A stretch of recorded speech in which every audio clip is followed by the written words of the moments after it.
जी को माफ करना। ओम नमः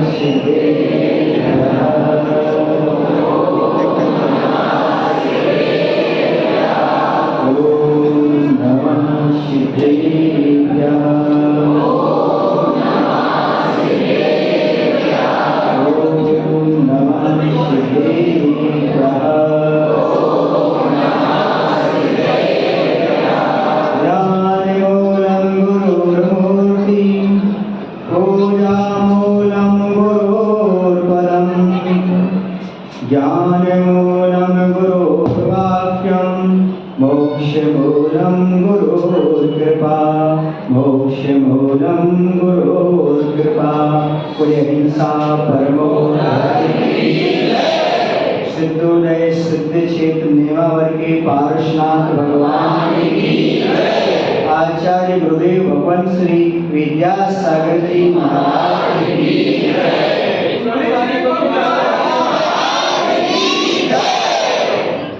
आप लोग बहुत समय से आचार्य जी के बारे में बोल रहे हैं, कविताएं भी कह रहे हैं और हमसे भी कहा हमारा इस परंपरा को आप भी निभाइएगा। अब परंपरा को निभाना है, इतनी सी बात अवश्य कहूंगा आचार्य जी के बारे में। अंदर बाहर दोनों से जो बने पूर्ण दिगंबर हैं, बहुत कठिन है। बाहर से दिगंबर होना बहुत सरल है, अंदर से होना बहुत कठिन है। अंदर बाहर दोनों से जो बने पूर्ण दिगंबर हैं, गुरु हमारे भगवान हैं और यही हमारी मंजिल है। अंदर बाहर दोनों से बने जो पूर्ण दिगंबर हैं, गुरु हमारे भगवान हैं और यही हमारी मंजिल है। धरती जिनका बिछोना, धरती जिनका बिछोना, ओढ़ना जिनका अंबर है। आशीर्वाद भवन चटाई वगैरह उपयोग नहीं करते। धरती जिनका बिछोना, ओढ़ना जिनका अंबर है, गुरु हमारे तीर्थ हैं और यही हमारे मंदिर हैं। गुरु हमारे तीर्थ हैं और यही हमारे मंदिर हैं। ये तो हुई कविता। अब सुनाऊंगा काविता। जो मेरे ऊपर बीता है वही मेरी कविता है। और मैं तो एक छोटी सी रचना हूं, मैं कवि नहीं हूं। कवि तो वो है, कवि तो वो है जिनका नाम आचार्य विद्यासागर। मैं एक छोटी सी रचना हूं जिसके रचयिता आचार्य विद्यासागर जी हैं, जिन्होंने सत्य पर रचा है कि तुम अब संसार की मत करना रचना, तुम संसार में मत फंसना, क्योंकि तुम एक मेरी छोटी सी रचना। अरहंत प्रभु की लेखनी से, अरहंत प्रभु की लेखनी से, जिनवाणी की स्याही से, अरहंत प्रभु की लेखनी से, जिनवाणी की स्याही से रचा है रचयिता विद्यासागर ने। इस रचना का नाम है मुनिकुंज सागर। उस रचना को सुन भी सकते हो, पढ़ भी सकते हो, देख भी सकते हो और 10 बजे पढ़ना भी घर भी ले जा सकते हो। सबकी इच्छा है, सबकी भावना है। बेलगोला वालों की, मैसूर वालों की भी, तमिलनाडु वाले भी, उनकी भी, यहाँ के लोगों की भावना है कि महाराज हम यहाँ चतुर्मास हो। और इतनी सी बात कहता हूँ, बोल दूँ आपको, बोल दूँ।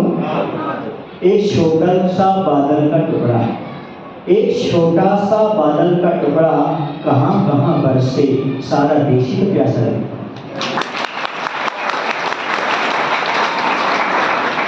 मैं कविता नहीं सुनाता, जो मेरे ऊपर बीता वो सुनाता।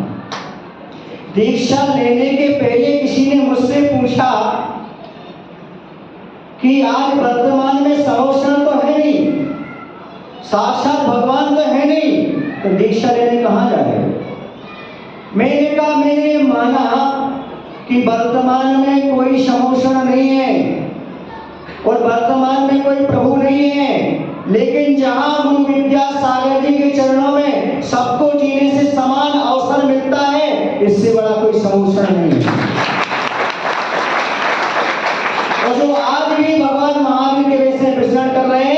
भगवान महावीर से कम नहीं। महाराज, आपने दीक्षा ली, क्या सोचकर ली? दीक्षा में कितने बंधन हैं, कितनी कठिन कठोर तपस्या है। आपने क्या सोचकर बंधन को बांधा? याद रखना बंधुओं, ये दीक्षा का बंधन तो है, पर संसार के सारे बंधन को तोड़ने का बंधन। जब किसी बालक के पैर में कांटा चुभ जाता है तो दूसरा कांटा बुलाया जाता है। क्यों? जब पहले से तो कांटा से निकलता है। ये मालूम है कि जब एक कांटा अंदर है दूसरे कांटे को क्यों चुभाया जा रहा है? ये विश्वास है कि चुभन अंदर के कांटे को निकाल देगी और हमेशा के लिए स्वस्थ कर देगी। वैसे दीक्षा का बंधन एक बंधन है, लेकिन ये विश्वास है इस बंधन को अपनाने से सारे बंधन, सारे संबंध टूट जाएंगे, शिद्दत का लाभ प्राप्त हो जाएगा। जिसको विश्वास हो जाता है वही बंधन को स्वीकार करता है। किसी ने कहा अभी भी महाराज आपने छोटी उम्र में दीक्षा ली। मैंने उनसे कहा आश्चर्य की बात नहीं है कि मेरी छोटी उम्र में दीक्षा हो गई, आश्चर्य की बात है कि गुरु विद्यासागर के कर कमलों से जुड़े। जैसी छोटी उम्र में उनकी दीक्षा हो गई थी, वैसे उनकी कृपा हुई, छोटी उम्र में उन्होंने हमें दीक्षा प्रदान की।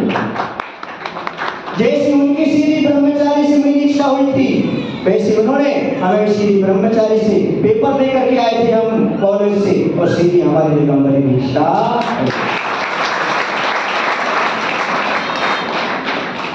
आपको लग रहा होगा और आप विचार भी कर रहे होंगे, सोच रहे होंगे कि वास्तव में आचार्य के पास दीक्षा लेना क्या दुर्लभ है? बोलो ना, दुर्लभ है, पक्का है।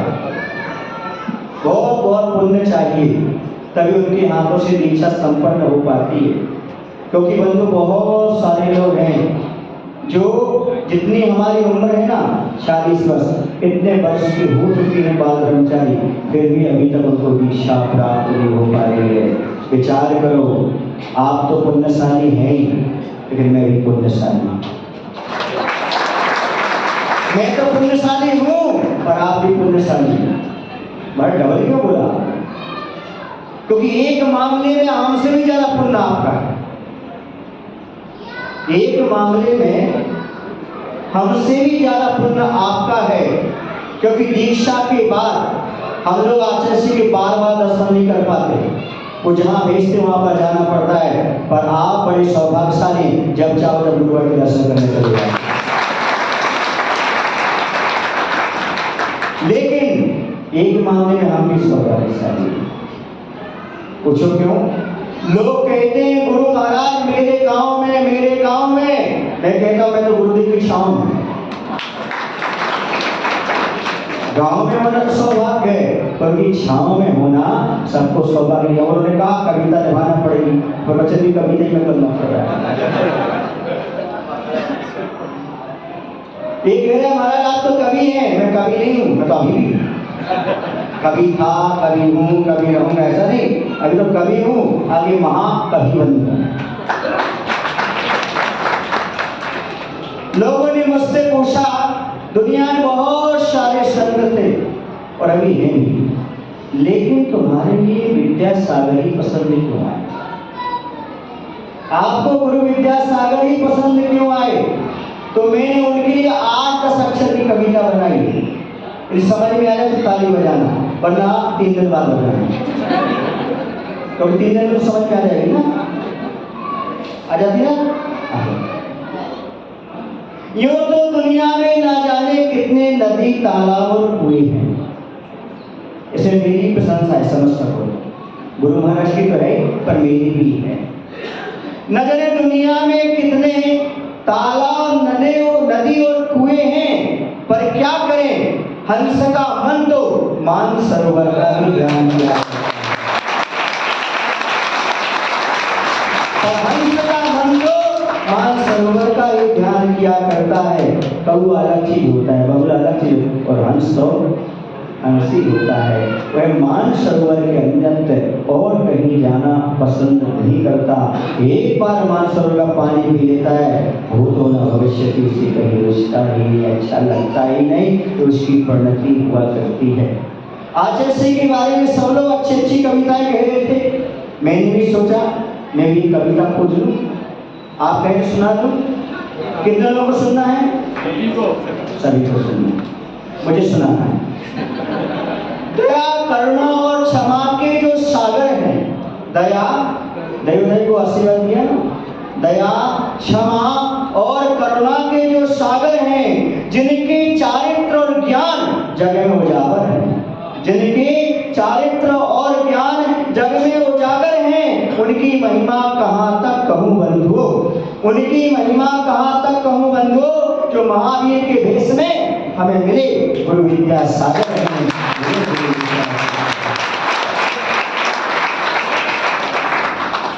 मैसूर में था, मैसूर के लोग बहुत निवेदन कर रहे थे, महाराज चातुर्मास से ही संपन्न हो, यहाँ बैठे हुए देवजी वगैरह विष्णु जी वगैरह, इन सब का आग्रह था हमारा, चातुर्मास हो चातुर्मास हो।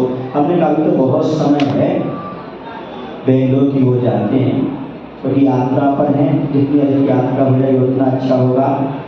और मैं किसी को बेंगलोर में ऐसा परिचित नहीं था, हमसे सब परिचित थे, पर मैं किसी से ऐसा परिचित नहीं था।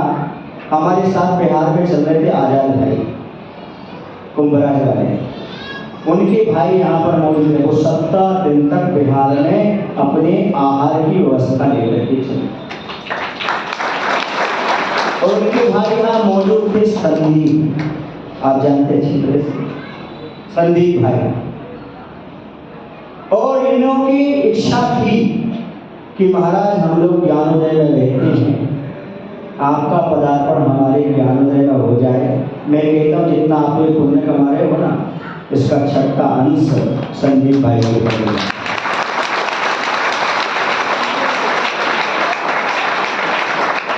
उन्होंने सारी टीम को तैयार किया, उनके सब साथी मिले और मिलकर के रास्ते में पहुंचे और फिर मैसूर भी पहुंचे। और उन्हें प्रयास करते करते मुझे लग रहा था कर्नाटक है, बिहार में बहुत कम लोग चलते हैं, पर इन लोगों की व्यवस्था देखी तो मैंने कहा कर्नाटक भी पूरा बुंदेलखंड जैसा है। जानने वालों ने महसूस नहीं होने दिया, महसूस से आते समय कि आप मध्य प्रदेश से मिश्रण नहीं कर रहे हो। उन्होंने कहा महाराज आप अभी भी मध्य प्रदेश जैसा अनुभव कर रहे हो। यहाँ आकर के मुझे लगा, यहाँ आकर मुझे लगा कि अभी मैं बुंदेलखंड में तो नहीं बैठा हूँ, भाई मध्य प्रदेश में तो नहीं बैठा हूँ। क्यों? क्योंकि मैं जब बिहार करता हूँ, एक बार विमल जी ने हमसे पूछा था, ऋषि जी ने हमसे पूछा था, महाराज जी आप जब बिहार करते आपको कुछ लगता नहीं ऐसा कि बिहार में क्या व्यवस्था होगी, कैसे होगी? तो हमने कहा जब तक भारत देश में एक भी संतुलित दृष्टि हो रही है तब तक धनी को चिंता करने की आवश्यकता है। एक भी संतुलित मौजूद है तो सारा का सारा काम होता चला जाता है। याद रखना बंधु, मैं तो कभी चिंता करता ही नहीं हूँ। क्यों नहीं करता हूँ? क्योंकि सबसे बड़ी बात तो यह है आचार्य गुरु विद्या सागर जी का परम बरकत। दूसरी बात आगम का उल्लेख है, पंचम काल के अंत समय तक संलेख न लेने वाला श्रावक मिलेगा मिलेगा, मुनि के साथ संलेख न लेना। तुम भी चिंता मत करना, तुम्हें भी आगम का उल्लेख है, पंचम काल के अंत तक तुम्हें भी भावनी संत का दर्शन होगा होगा होगा। आप बिल्कुल भी कहीं चूकना मत। यदि आपको संत का दर्शन मिले तो अच्छे से लाभ लेने का प्रयास करना। दीक्षा की दुर्लभता कैसी है, मैं एक छोटा सा उदाहरण देकर के आप सामने प्रस्तुत कर रहा हूँ। आप लोग खिले हुए चेहरे लग रहे हैं कि आप लोग वास्तव में दीक्षा दिवस मनाने के लिए बैठे थे।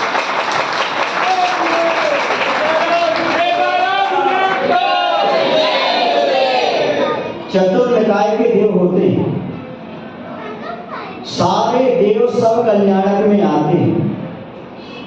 पंचम स्वर्ग में कॉलोनी है, कॉलोनी और एक स्थान है ब्रह्मलोक, वहां पर लोकांतर देव रहते हैं। जिस भाव में मुनि बनकर के साधना करके लोकांतर देव बन जाते हैं और वहां पर बारह भावना का चिंतन करते हैं, वहां पर देवियां नहीं होती उनके पास, निसर्ग से वो ब्रह्मचारी रहते हैं, बारह भावना का चिंतन करते रहते हैं।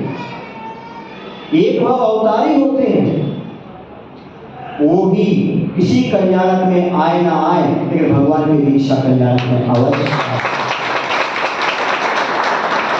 ये महान पुण्य का उदय होता है जिस नगर में दीक्षा होती है, जिसकी होती है इसलिए नहीं कह रहा हूं कि पुण्य की कोई महिमा नहीं। जिस नगर में दीक्षा होती है बड़े पुण्यशाली होते हैं, जो दीक्षा लेने पहुंच जाते हैं, देखने चंद्रसेन राकेश जैसे, वही पुण्यशाली होते हैं। लेकिन जो दीक्षा दिवस अपने मोहल्ले में, अपने जहाँ मंदिर के पास है वहाँ मनाने का सौभाग्य मिल जाए, वो भी परम पुण्यशाली। ज्ञानोदय परिवार, ना कमेटी बोलूंगा ना समाज बोलूंगा, परिवार बोलूंगा, क्योंकि ना यहाँ कमेटी लगती है ना यहाँ समाज लगती है, या तो सारा एक परिवार लगता है।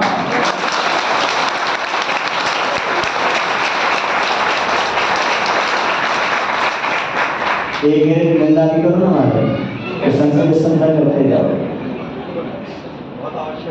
बहुत आवश्यक है ना। ये कमी है जिसमें बताई उसे पूरी करना, एक कमी बताई थी ना, और उसको पूरी करना, समझ में आया ना। हाँ, मैं कमी बताता हूँ। देखो एक बात बताऊँ आपको, आईना कमी दिखाता है, दाग दिखाता है, दाग लगाता नहीं। आईना दाग दिखाता है, लगाता नहीं। गुरु दोष बताते हैं, दोष लगाते हैं। धीरे धीरे प्रयास कर रहे हैं, उनकी जितनी क्षमता है उतना सारा का सारा प्रयास करने में लगे हुए हैं। देखो आज मैं यहाँ पर दीक्षा दिवस मना रहा हूँ, मैं भगवान से प्रार्थना करता हूँ यहाँ पर आचार्य भगवंत हो और उनका दीक्षा दिवस मनाना।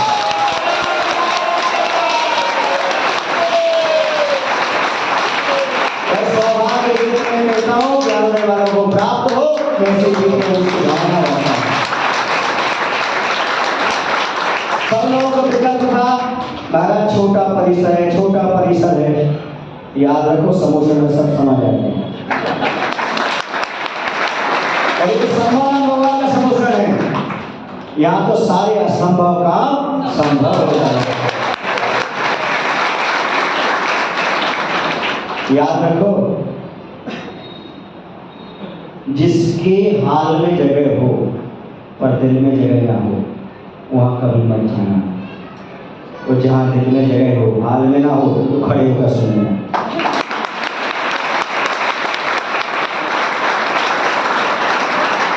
ज्ञानोदय वालों को हाल छोटा मिला है, बनाया नहीं है, मिला छोटा है। बनाने तो बहुत बड़ा होता है, मिला है इसलिए है, लेकिन इनका दिल बहुत बड़ा है। पूरे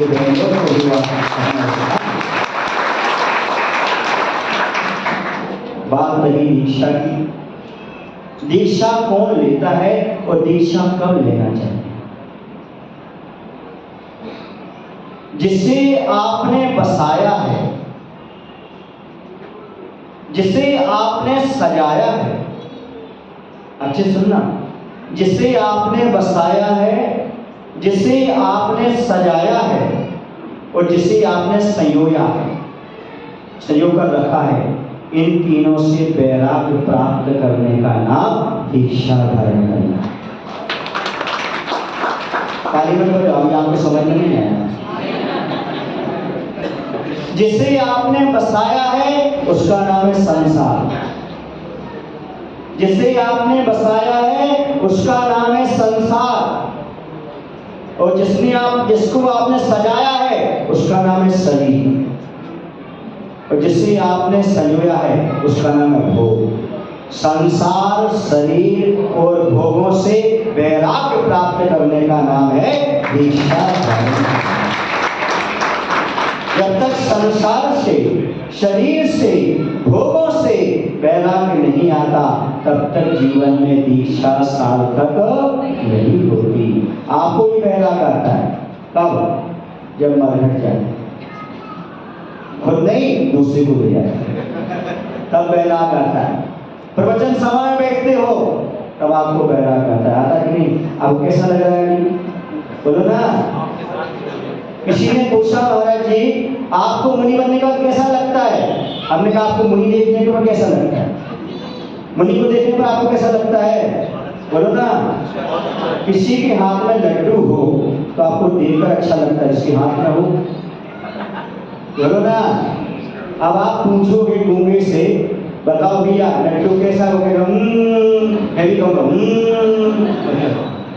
कैसा लगता दीक्षा के बाद? बोलो। आपको क्या पता कैसा लगता है? वो तो वही बता सकता है जिसने अपने जीवन में दीक्षा धारण की है, उस अनुभव को प्राप्त किया है। किसी कवि ने लिख दिया, देश दिगंबर दार खुशहाली का, मजा कहा ना जाए सब कंगाली का। मैंने सोचा कवि ने लिखा कैसे, उसे तो पता ही नहीं, जो उसने धारण नहीं किया उसे कैसे पता हो? फिर उसने अनुभव से जाना, मुनियों की साधना से जाना, उनकी तपस्या से जाना, उनके चेहरे पर जो वितरागता है उसे देखकर उसने जाना कि वास्तव में दिगंबर भेष में कितना सुकून है, कितना आनंद है। जब मेरी दीक्षा हो गई, दीक्षा के उपरांत ऐसा हुआ, एक दिन छत पर हम कुछ महाराज लोग आचस की वैभवती कर रहे थे, तो आचस ने पूछा कि कुंथु कैसा लग रहा है? आचस प्रेम से पूरा नाम नहीं देते, जैसे अपने बच्चों का शार्ट नाम रख देते ना, जैसे आचस क्यों कुंथु कैसा लग रहा है? मैंने कहा आचस बहुत आनंद आ रहा है। अच्छा हुआ आपने लंगोटी में नहीं अटकाया, आपने सारे कपड़े और सारे कपड़े लफे छुटा दिए, आपने बहुत अच्छा किया। अच्छी ताली बजाओ बनाना।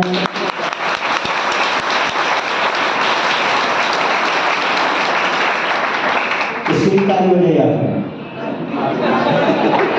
अरे जिसने सारी चीजें छोड़ा दी और मोक्ष मार्ग प्रदान कर दिया, उन आचार्य गुरु विद्या सागर अच्छे से कर दिया।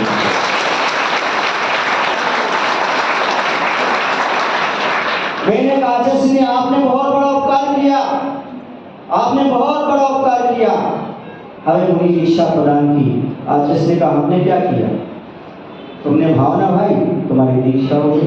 यदि मैं दीक्षा देने वाला होता सबको दे देता। मायना क्या निकला? मायना ये निकला, बड़े लोग उपकार तो करते हैं पर कभी अभिमान नहीं करते। बड़े लोग उपकार तो करते हैं पर कभी उपकार किया इसका अभिमान नहीं करते। आप देख रहे थे बड़े बड़े लोग जिन्होंने दैवोदय को संभाल के रखा है, जो मेन पाए हैं, वो यहाँ पर आ रहे थे लेकिन सम्मान स्वीकार करने तैयार नहीं थे। इसे कहते हैं कि बड़े लोग उपकार तो करते हैं पर कभी सम्मान नहीं कर चाहते और अभिमान भी नहीं करते, क्योंकि बंधु जो वृक्ष होते हैं फल लौटाते हैं, क्या चाहते हैं? नदियाँ पानी देती हैं, क्या चाहते हैं? गाय दूध देती है, क्या चाहती है? ऐसे संत लोग होते हैं, वो कुछ नहीं चाहते, मात्र परोपकार के लिए सभी धारण करते हैं, हमेशा परोपकार ही करते चले जाओ। सही बता दूं, मैं तो दीक्षा देखने गया था। आचार्य ने मुझे व्रत दिया था और ये कहा था, अभी सामने बैठे आपके सामने, इनके करेली नगर में ही हमने 7 वर्ष का व्रत लिया था। कितने वर्ष का? उस करेली से आगे बढ़े बरेली में 1 साल नहीं हुआ, आजीवन व्रत कर दिया जैसे। और फिर हमारा बीए फाइनल का एग्जाम था, सारे पेपर हो गए थे, एक पेपर फिलॉसफी का रह गया था, वो 6 मई को पहुंच गया था। और यहाँ पर 22 अप्रैल को दीक्षा की बात, अपन ने कहा चलो अपन भी देखने चले। हमें क्या पता था, हम तो आए थे मेला देखने, पर हमें क्या पता था हम खुद दुकान लगा गए।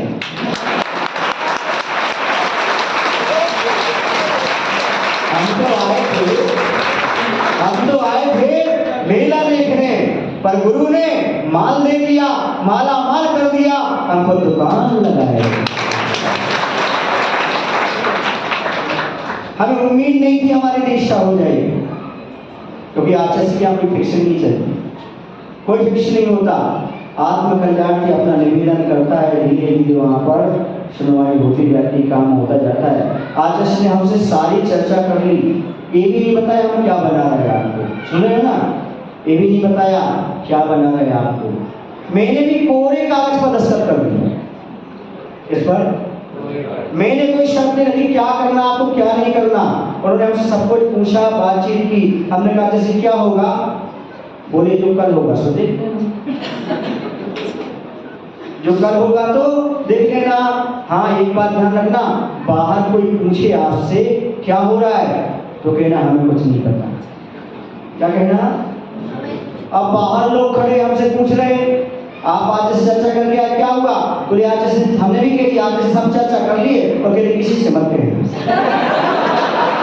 तो क्या इतनी बात छिपाई जाती है कहीं कि सारी चर्चा करने के बाद क्या कह दिया तो सब महाराज कह रहे आप तुम्हारी दीक्षा फिक्स हो गई, आज नहीं किया किसी को मत बताना मतलब दीक्षा फिक्स हो गई। आए समझ में? आचार्य श्री अंत समय तक मंच पर पहुंचते पहुंचते भी क्लियर नहीं करते।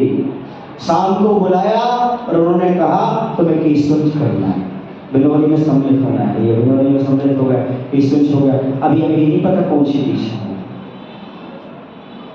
अभी नहीं पता हमारे कौन सी दीक्षा होना है, क्योंकि मेरी उम्र 21 वर्ष की, अभी कॉलेज से चला आ रहा हूँ।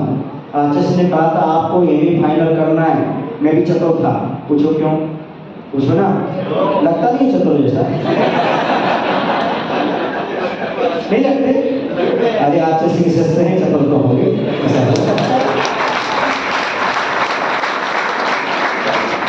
तब तो आप मास मांगते हो, चतुर की आग मास के आगे चतुर जोड़ दो ना।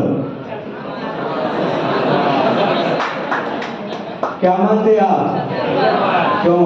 क्योंकि चतुर हैं, मास आपके। तो मैंने आचार्य के पास जाकर कहा, आचार्य ने कहा था आपको एमए फाइनल करना है और हमारी कौन सी भी फाइनल हुई नहीं, एक पेपर रह गया। मैंने बोला भी नहीं पेपर रह गया। मैंने आचार्य से कहा आचार्य हमारी फाइनल हो गई, अब आपको फाइनल करना। क्या बोला? हमारी फाइनल हो गई, अब आपको फाइनल करना है।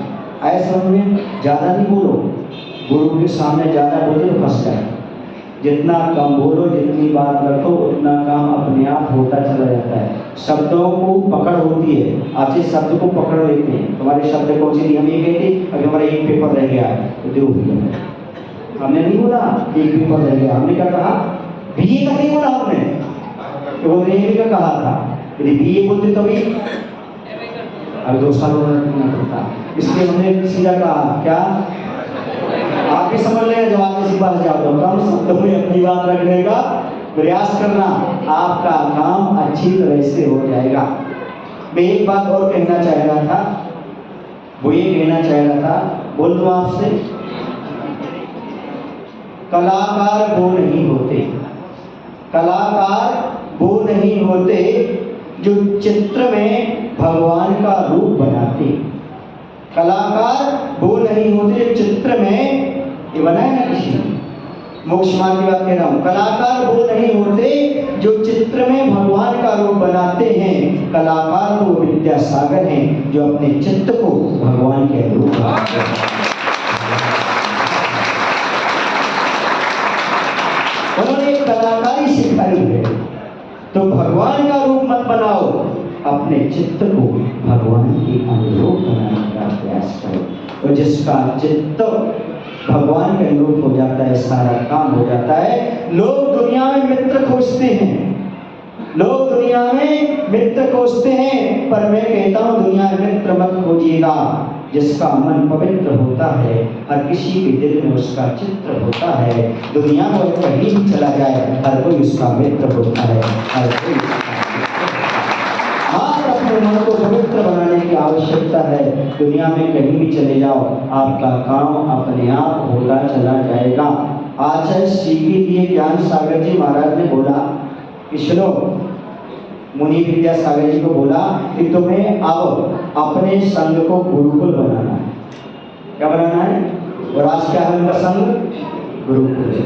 उन्होंने पूछा मैं तो छोटा हूँ, इतनी बस मेरे पास बुद्धि नहीं है। आचार्य ने कहा मैं गुरुकुल कैसे बनाऊंगा? तो आचार्य ने एक ही बात कही ज्ञान सागर जी महाराज ने, अपने आवश्यक का पालन करते रहना, गुरुकुल अपने आप बन जाएगा। ये उपदेश आज हम लोगों के जीवन में भी घटित होते हैं। हम लोग भी आचरण एक कहीं भी जाना अपने निर्दोषचर्या का पालन करते रहना, काम बनता चला जाएगा। मैं उदाहरण वहीं छोड़ गया, थोड़ा और बोलूं। तो दीक्षा की दुर्लभता कैसी है सुनिए। आपके यहाँ चावल की खेती आपकी चावल की खेती होती पूरा कर्नाटक 3 फसल देता है चावल।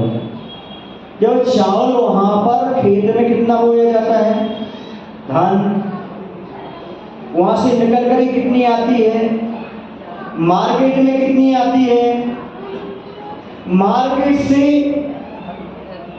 आपके घर में कितनी आती है, आपके घर से पूजन की थाली में कितनी आती है। दुर्लभता देखते जाना कितना दुर्लभ है। कहां तक पहुंचना अपन को, होना तक पहुंचना। कहां तक पहुंचना है, खेत में कितना अनाज हुआ था, मार्केट में कितना आया, मार्केट से आपके घर में कितना आया, आपके घर से मंदिर की पूजा की थाली में कितना आया, पूजा की थाली में से द्रव्य धोने के बाद कितना बचा, कितना टूट गया, और कितना आपकी थाली से जब आप स्थापन आवाहन स्थापन संधिकरण करने लगे कितने चावल काम में आते हैं, कितने लाए थे आप। जितने दुर्लभ होना में चावल पहुंचना दुर्लभ है, वैसे ही मनुष्य पर्याय में दीक्षा का धारण करना है। वर्तमान में साथी से पुण्य तो चाहिए, लेकिन भव का पुण्य भी चाहिए, तभी जाकर के यह हमारे जीवन में दीक्षा का प्रसंग घटित होता है। कोई बात नहीं, 4 पंक्तियां और सुनाने का मन कर रहा है सब लोगों को देख करके। दुनिया में अक्षर लोग मिला करते हैं, दुनिया में अक्षर लोग मिला करते हैं। पहले उनकी चर्चा करेंगे, वो नाराज हो जाएंगे। कौन? जो बुरी जगह मिला करते। दुनिया में अक्षर लोग मिला करते हैं, बदनसीब है वो जो बुरी जगह मिला करते हैं। खुशनसीब है हम और आप, खुशनसीब है हम और आप दीक्षा दिवस पर या प्रभु के मंदिर में मिला करते हैं।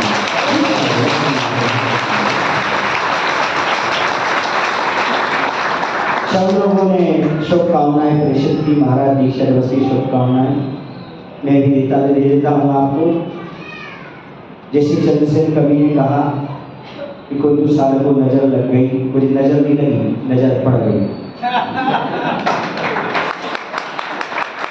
हमें आचार्य की नजर नहीं लगी, क्योंकि आचार्य की नजर किसी को लगती नहीं, बस आचार्य से ही हम पर नजर पड़ गई तो है ना, तो हमारी सृष्टि बदल गई।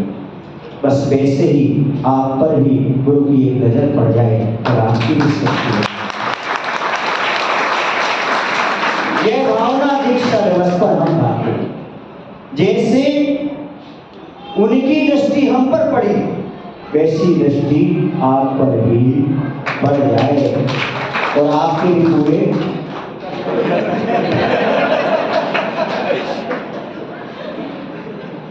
ऐसा में आपको। अब इस कपड़ों पर एक बात याद आ गई। आया था दिगंबर, दिगंबर माने नग्न, आया था दिगंबर, दिगंबर ही जाएगा। बीच में ओढ़ा है अंबर, कफन बन जाएगा।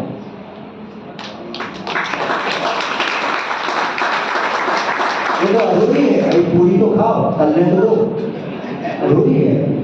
आया था दिगंबर, दिगंबर ही जाएगा। बीच में ओढ़ा है अंबर, कफन बन जाएगा। अभी भी चेत जाओ और हो जाओ दिगंबर, छोड़ दो आडंबर, तुम्हारा स्वयं मुक्ति वधु से स्वयंवर हो जाएगा।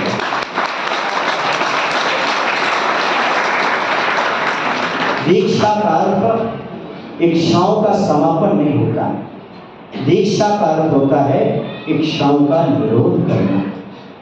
जो हमारे कर्मिक उदय से क्षण प्रतिक्षण इच्छाएं आ रही हैं, उनका निरोध करते जाएंगे तो हमारी तपस्या होती जाएगी। ऐसा मत सोचना कि महाराज विषयों की आशा से हट गए।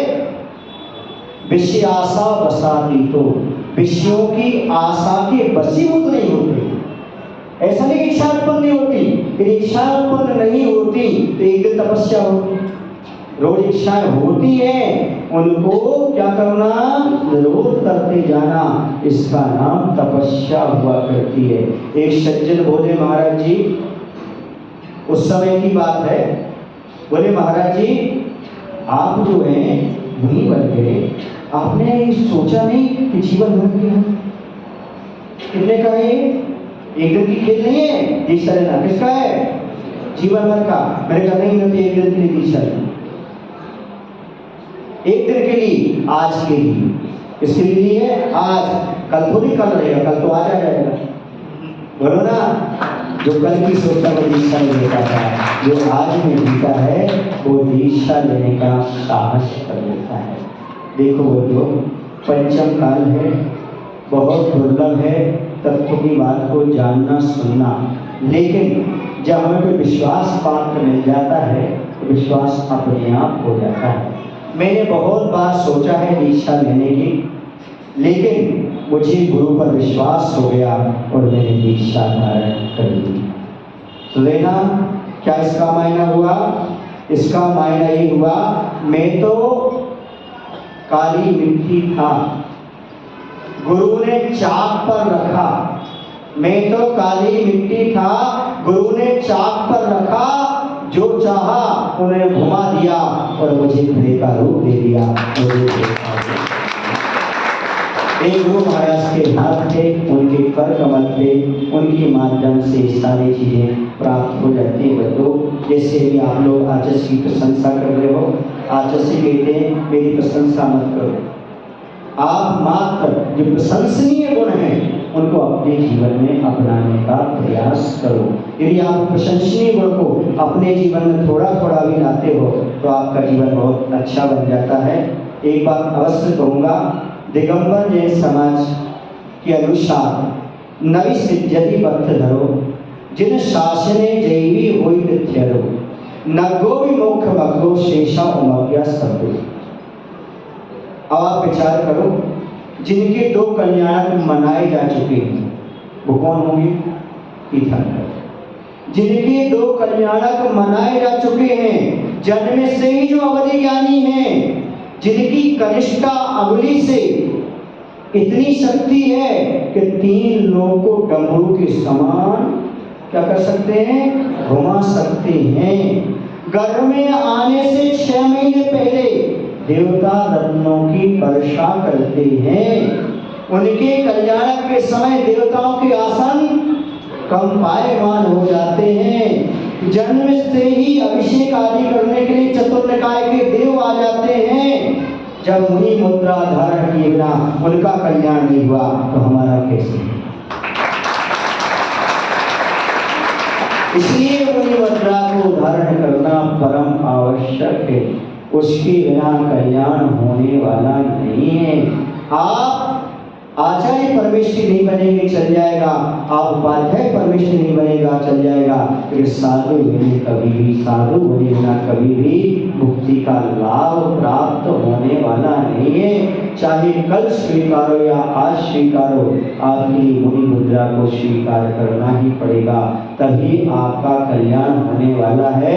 आज आप पुण्यशाली जीव हो कि दीक्षा दिवस मना रहे हो, एक दिन ऐसा भी आएगा आप दीक्षा धारण करेंगे, दूसरे लोग आनंद का।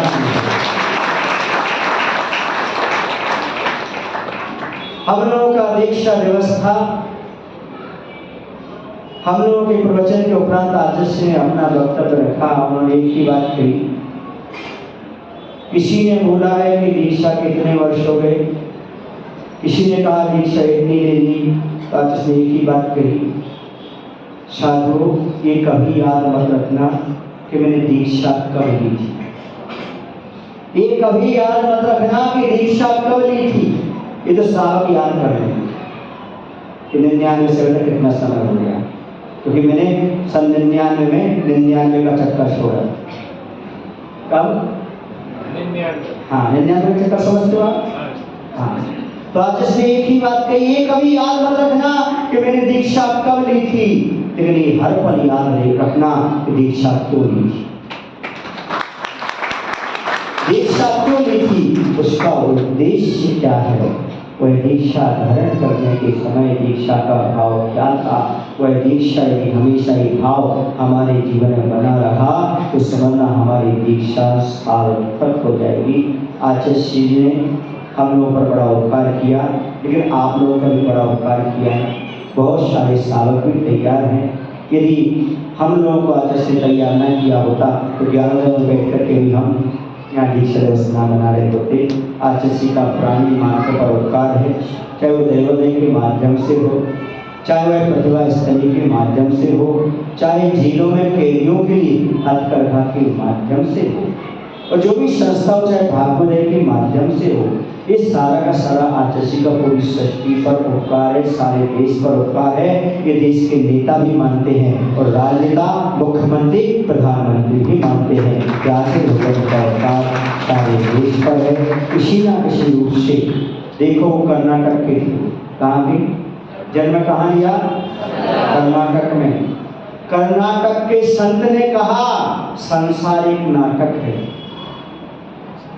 कर्नाटक के संत ने कहा कि यह संसार एक नाटक है, तुम इस नाटक में ना अटक, आगे बढ़ जाओ, कल्याण हो जाएगा। इस नाटक में ना अटक, इस नाटक में अटकने की आवश्यकता नहीं है। हम प्राय करके इस नाटक में अटक रहे हैं। ये कौन कह रहे हैं? कर्नाटक के संत कह रहे हैं। कहाँ बैठे हुए हैं? कर्नाटक में बैठे हुए हैं। आचार्य जी का जब जन्म हुआ तो बताते अंधकार था। पूछो कैसे? रात्रि में हुआ था जन्म, शरद पूर्णिमा को, लेकिन जहाँ हुआ था बोलो ना, रात्रि में अंधेरा होता कि नहीं होता? वहाँ जन्म हुआ था। कुछ लोग तो दिन के उजाले में जन्म लेते हैं, दिन भर अंधेरे में रहते हैं, लेकिन आचार्य जी ऐसे सूरज थे, रात में जन्म लिया, जीवन उजाले में रहे, सबको उजाला दे दिया।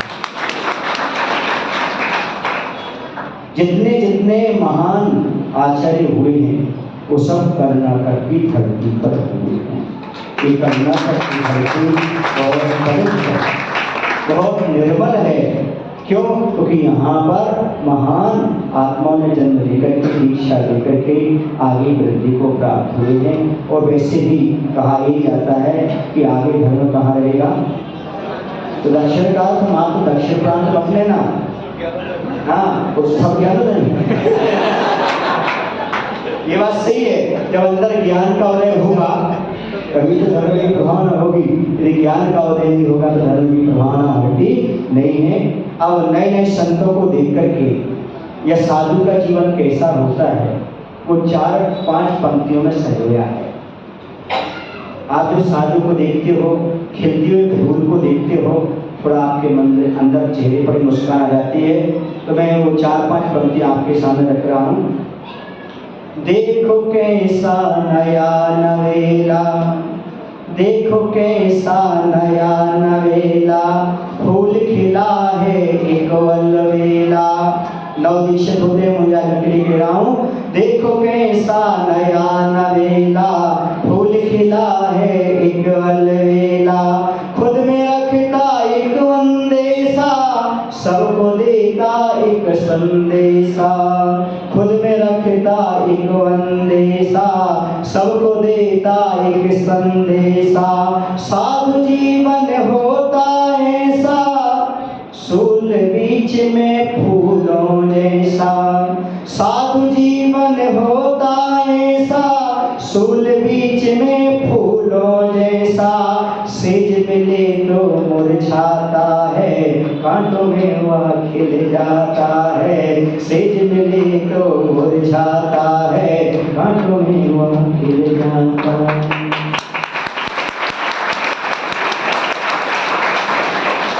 समझ में आया? जो आप बताइए भाई, क्या समझ में आया? साधु का जीवन फूल के जैसा होता है। फूल जब तक कांटों में है, यानी उपसर्ग और परिचय सहन करते हैं साधु, तब तक शोभा को प्राप्त हो।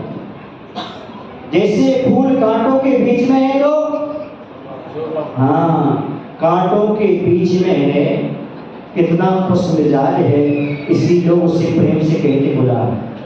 किसके बीच में है?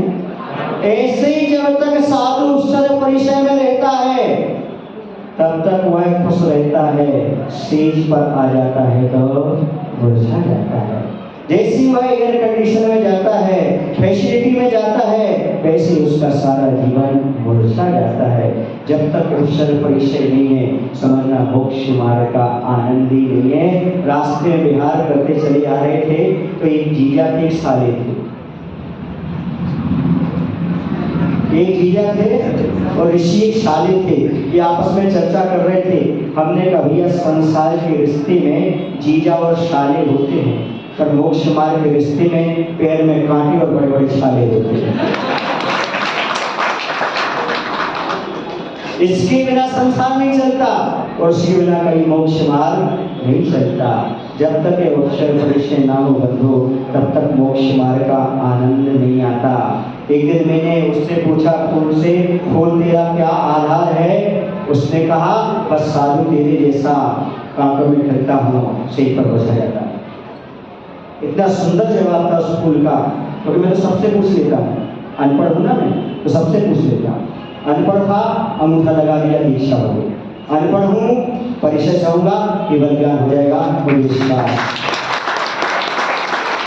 जहाँ बुद्धि काम करती है वहाँ हृदय काम नहीं करता, जहाँ हृदय काम करता है वहाँ बुद्धि काम नहीं करती। और हृदय ही मोक्ष मार्ग के द्वार को खोलने वाला है। हमारा हृदय जितना उत्कृष्ट होता चला जाएगा, हृदय के द्वार उतने खुलते चले जाएंगे। ज्ञानोदय वालों का भाव था कि महाराज हमारे यहाँ चले, हमारे यहाँ प्रवास मिले। इन्होंने ये कहा था महाराज 15-20 दिन हमारे यहाँ रुकना। अभी तो कितने दिन हुए? अभी तो कम दिन हुए। देखते हैं आगे कैसा क्या होता है, तो जहाँ जैसा होगा आगे चलता रहेगा। आप लोगों की भावना करेंगे मैं क्या होता हूँ, आज सेवा शक्ति में क्या होता हूँ। जिसका जहाँ पुण्य होता है तो वहाँ पर बिहार हो जाता है, वहाँ पर मिल जाता है। आपका जितना पुण्य होगा उतना आपको अवश्य मिलेगा। बस 2 पंक्तियां में बोलता हूँ। सागर में सरिता जाती है, नाली नहीं जाती। सागर में सरिता जाती है, नाली नहीं जाती। और सच्ची भक्ति कभी खाली नहीं जाती।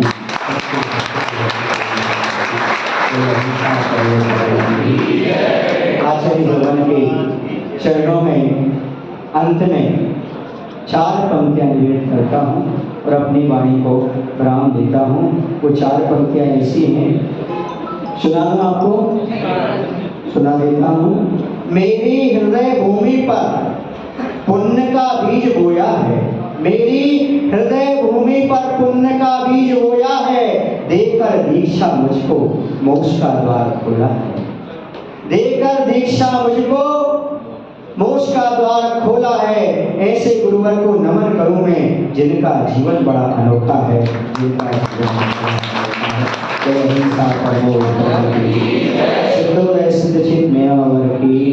हमारे साथ दीक्षित हुए और जितने मुनिराज हैं उन सभी को नमोस्तु।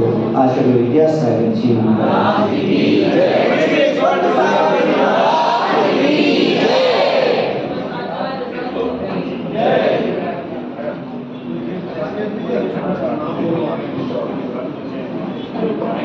अभी कोई लोग उठेंगे नहीं, 2 मिनट चाहिए सभी लोग। अभी आरती का कार्यक्रम है, वो पुण्यार्चन नीचे तब तक नीचे भोजन की व्यवस्था प्रारंभ हो गई है। तो जो भी लोग बाहर से पधारे हुए हैं, जो दूर से पधारे हुए हैं, बेगूर, पुट्टानल्ली, हैनूर आदि मंदिरों से जो पधारे हैं, मैसूर आदि से जो अतिथि पधारे हैं, उन सभी से जो बिना भोजन किए यहाँ से कोई ना जाए। जो हमारे ज्ञानोदय परिवार के लोग हैं वो थोड़ा सब्र करके भोजन की व्यवस्था सभी के लिए। भोजन नीचे प्रारंभ हो गया है। चलिए सब लोग यही बैठ जाए। बोलिए भगवान की, महाराज की। चलिए मुनिश्री की आरती का सौभाग्य 25 दीक्षा दिवस है, तो 25 दीपक से मुनिश्री की आरती करेंगे। वो एक परिवार को सौभाग्य मिलेगा, वो एक परिवार को सौभाग्य मिलेगा। वो कौन सा परिवार होता है? चलिए हम बोली के द्वारा सुनते हैं किसकी भावना मन रही है कि ऐसे आज के पावन अवसर पर मुनिश्री की आरती करने का सौभाग्य कहाँ से प्रारंभ करें? मुनिश्री की आरती